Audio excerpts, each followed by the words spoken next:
बिहार में मुख्यमंत्री नीतीश कुमार की शराबबंदी कितना असरदार है, इसका जो शराबबंदी को लेकर के मुख्यमंत्री नीतीश कुमार कई दावे करते हैं कि बिहार में शराबबंदी पूरी तरह से लागू है। इसको लेकर के मद्य निषेध के एसपी राकेश कुमार ने एक पत्र लिखा है कि बिहार के मुख्यमंत्री नीतीश कुमार की शराबबंदी असरदार नहीं है, क्योंकि उत्पाद विभाग और राजनेता जो अधिकारी हैं उसके वही उन्हीं की इसमें मिली भगत है और शराबबंदी की कारोबार पूरी तरह से बिहार में चल रहा है।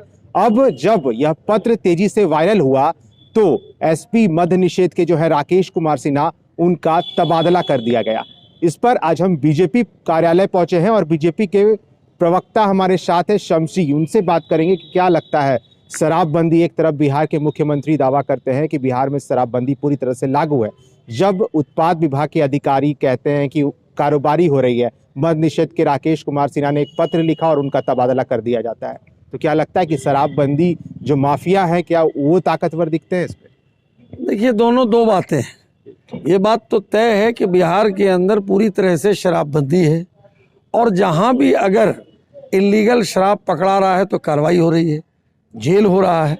यानी जो भी नियम और कानून का काम है, कानून अपना काम कर रहा है। इसलिए आप उसको ये नहीं कह सकते हैं बिहार में शराबबंदी पूरी तरह लागू। अब मान लीजिए कि क्राइम होता है तो क्राइम सरकार त्वरित कार्रवाई करती है और त्वरित कार्रवाई करने के बाद जो अपराधी हैं वो सलाखों के पीछे जाते हैं। लेकिन पहले तो ऐसा नहीं था। पहले अगर अपराध होता था तो अपराध करने के बाद अपराधी खुलेआम घूमते थे और उसका संरक्षण जो है सत्ता में प्राप्त था। आज अगर शराबबंदी है तो पूरी तरह से है। अगर शराबबंदी का वायलेशन हो रहा है और लोग पकड़ा रहे हैं तो कार्रवाई हो रही है। जहाँ तक ट्रांसफ़र का बात है, हस्तांतरण का बात है, वो एक रूटीन प्रक्रिया है, वो एक प्रशासनिक प्रक्रिया है। अपने ढंग से टाइम टू टाइम हस्तांतरण होता है। लेकिन इसको इस नुक्ता नज़र से देखना मुझे लगता है कि किसी भी मायने में ठीक नहीं है।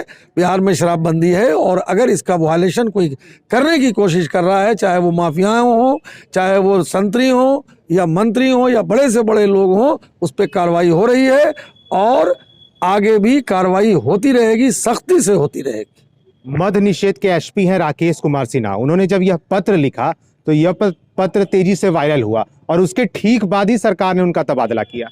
देखिए भाई, हो सकता है कि वो उनके ट्रांसफर या हस्तांतरण की प्रक्रिया पहले से चल रही होगी। ये आप कैसे स्पेकुलेशन लगाते हैं कि इस इंसिडेंट का होना या किसी प्रोसेस का होना, हस्तांतरण का होना, वो दोनों दो चीज़ें हैं। इसलिए उस दोनों को आप एक नुक्ता नज़र से नहीं देख सकते हैं।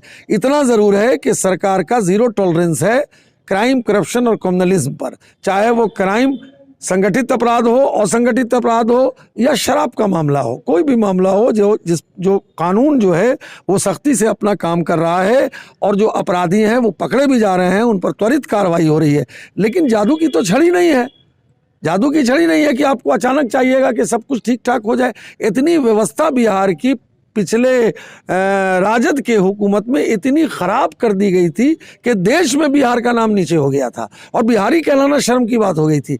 लेकिन वो जो पूरा का पूरा सिस्टम गड़बड़ हो गया था। बिहार को लोग गलत निगाह से देखने लगे थे।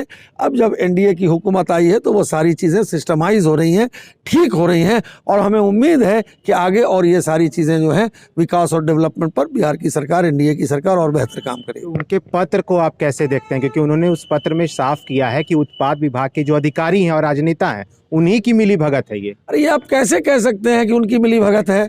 ये तो आपका स्पेकुलेशन है।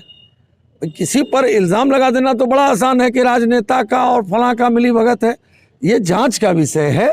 जांच अगर इस पर होगी कि क्या मामला है तो सच्चाई सामने आएगा।